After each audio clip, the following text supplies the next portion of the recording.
An utterly different, rose-colored world from ours, you may say. One thing that's missing from the papers in 1907 is any report of war. There isn't a battle anywhere in the world.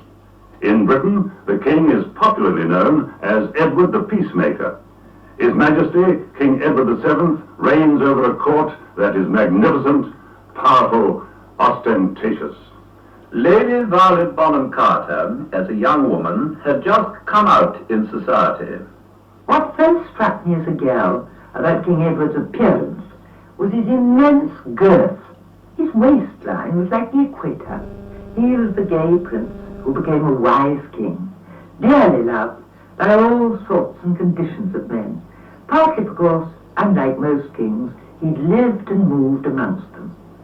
The fact that in his youth he'd sought his friends outside court circles had given him a wide, though perhaps not a deep, experience of his fellow men. He was gregarious, tolerant, cosmopolitan, a seasoned citizen of the world. In his public life he showed extraordinary wisdom, especially in cementing the recent entente cordiale with France by his frequent visits to Paris. King Edward's views about public affairs were pungent, and he made no bones about letting them be known to his ministers. Letter from the King to the Prime Minister. I rejoice to see that you put your foot down regarding the Channel Tunnel when the matter was put forward in the House of Commons.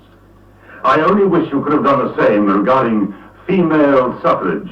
The conduct of the so-called suffragettes has really been so outrageous and does their cause, for which I have no sympathy, much harm. A new government had swept into power with the great Liberal flood tide of the previous year. Under Campbell Bannerman, the cabinet included 3 future prime ministers: my father, Mr. Asquith, Mr. Lloyd George, and Mr. Churchill. To the Conservatives, Winston's name was mud in those days. He was a thruster, a bounder, a rat who had deserted the Tories. When I first met him, year 4, sitting next to him at a dinner party, I was spellbound. I remember thinking, this is what people mean when they talk of seeing stars. I returned home late that night. It was my father's habit to sit up reading for an hour or two before he went to bed. It might be the classics, Greek or Latin, or it might be Dickens. That night I burst into his room and poured out my experience, assuring him that for the first time in my life I had seen genius.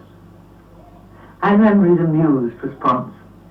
Well, Winston would certainly agree with you there, but I'm not sure he will find many others of the same mind. Still, I know exactly what you mean. He is not only remarkable, he is unique. It was in this year, 1907, that my father, as Chancellor of the Exchequer, introduced his first budget. It contained one historic innovation, the principle that earned income should be taxed at a lower rate than unearned income. He retained income tax at a shilling in the pound, but reduced it to 9 pence in the pound for people earning less than £2,000 a year.